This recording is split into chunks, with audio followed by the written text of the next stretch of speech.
This is your WCIA 3 forecast first, sponsored by Matex Heating, Cooling, Plumbing, and Electrical. Today turned out to be a pretty great spring day out there. Lots of sunshine, temperatures very mild, and light winds in place there.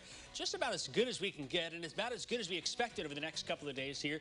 Temperatures now still very pleasant out there. We're in the 60s and low 70s out there. I've got 71 in Springfield, 66 right now in Champaign, 71 in Effingham. Heading into tonight, temperatures expected to drop down fairly quickly once the sun sets under a mostly clear sky. Should be heading into the 40s area-wide. The weekend will bring wind and sunshine Saturday, but as we go into Sunday, the chance for rain will pick up, and that leads to an active next week for us. I'll time that out for you and let you know how much rain we expect, all as WCIA 3 News at 5 starts right now. You're watching your local news leader. This is WCIA 3 News at 5. When it all clicked, I was shaking like a leaf on a tree. That deputy's quick thinking saved a man from being hit by a train. Good evening, I'm Paul Cicchini. And I'm Jennifer Roscoe. The man's car was stopped on a set of tracks right outside of Taylorville. It was just seconds away from getting run over. WCIA 3's Cole Hankey is live at the sheriff's office. Now, Cole, this was really a race against time. Yeah, that's right. When Deputy Andy Voorhees got the 911 call, he ran out of the Christian County Sheriff's Department here, and he could already hear that train moving through town. And when he got to the tracks, he could see it coming down towards him. It took him 3 tries to wake the man behind the wheel. When he did, the man took his foot off of the brake and slammed the accelerator, getting off the tracks and giving Voorhees enough time to clear out as well. I did the job that every one of my guys I work with would have done. There's nothing I did I got put in position to be there first. That's all it come down to, you know. Sheriff Bruce Kettlecamp said he was extremely proud of Deputy Voorhees today. The driver was arrested following the incident on a suspected DUI, and Deputy Voorhees had actually already arrested the driver once 2 years ago, also for a DUI charge. Now, coming up at 6, we're going to hear more from Sheriff Kettlecamp and Deputy Voorhees in a much deeper story on this incident. Reporting in Taylorville, I'm Cole Hankey, WCIA 3, your local news leader. Absolutely incredible story. All right, thank you so much, Cole. Springfield police arrested a man on drug and gun charges. Police conducted a search warrant on Natchez Trace near West Washington Wednesday. They found suspected drugs, several guns, and $3,000. 35-year-old Terrence Wallace was taken into custody. He's facing several charges, including armed habitual offender and making and delivering a controlled substance within 1,000 feet of a school. 19-year-old Joseph Goodman was also arrested on a drug charge. A program in Macon County is helping build a better community. It's called Macon County Heals. It's run by the Child First Center. Victims of domestic violence, witnesses to shootings, and people who have experienced other traumatic events are given the resources they need to move forward. When you face trauma and you do the counseling and the therapy related to the traumatic experience, you can heal and move on and have a healthy life.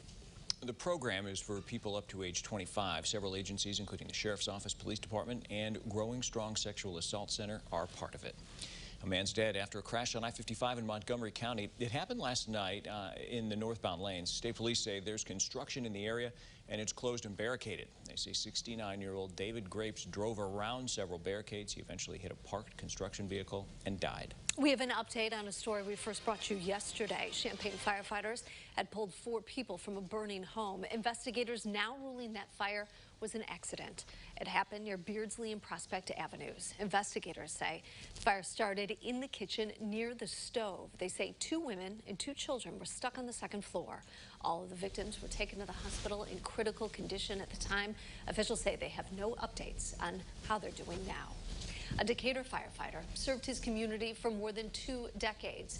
Now the people he's helped are giving back to him. WCIA 3's Jamie Mays is with us. So why are they showing support to him, Jamie? Jennifer, Tony Vespa used to work for the Decatur Fire Department. Now he has Alzheimer's. Vespa served for 27 years, and he taught kids about firefighting at Richland Community College. He retired in 2017 because of a neck injury, and after leaving the department, he developed Alzheimer's. He is 54 years old. His sister-in-law set up a fundraiser to help the family with healthcare needs. It's important because when you come here, you're part of our family, and when you retire, it doesn't mean you've stopped being part of our family. So, you know, it was a fellow brother who needed help, and that's what we do, and that's what the guys are doing. Some firefighters have been helping take care of his house and yard, and the fire chief says his condition has been getting worse. The department wants to pay him back for all the years he spent giving to others. Back to you, Jennifer. And they're doing it. All right, thank you, Jamie. So far, Tony Vespa's fundraising page has raised almost $6,000. The goal is $15,000. We have a link on our website if you would like to donate. And here's a look at today's COVID numbers in Illinois. The state's reporting 3,200 new cases. Unfortunately, 33 more people have died. The state's positivity rate is at 4%. Now, more than 31% of the state is fully vaccinated. A total of 9.2 million plus shots have been given, 103,000 yesterday. The daily average is more than 92,000 doses. Carl will begin offering walk-in vaccine appointments Sunday. This is at the Coles Plaza Vaccine Clinic in Champaign. Walk-in appointments can be made anytime during normal clinic operating hours. It's for anyone 16 and up who lives or works in Champaign County. Appointments can be made in advance by calling the number that's right there on your screen. The CDC says cruise ships could set sail again in American waters by mid-summer. The agency announced several new steps to speed up the approval process. It includes proving 98% of the crew and 95% of passengers are vaccinated. The CDC says fully vaccinated people still have to take a rapid test at the time of departure, but they won't have to take a lab test ahead of the trip. More relief is opening up for restaurants. Registration for the Federal Restaurant Revitalization Fund kicked off today. Owners apply for grants from the multi-billion-dollar program. It's meant to help with expenses like following health and safety protocols. Businesses owned by women and veterans are among the groups that will have priority during the first 3 weeks of the program. President's hitting the road to sell his infrastructure plan while Republicans are pushing back on the price tag. Plus this. Federal police reform negotiations are picking up steam on Capitol Hill.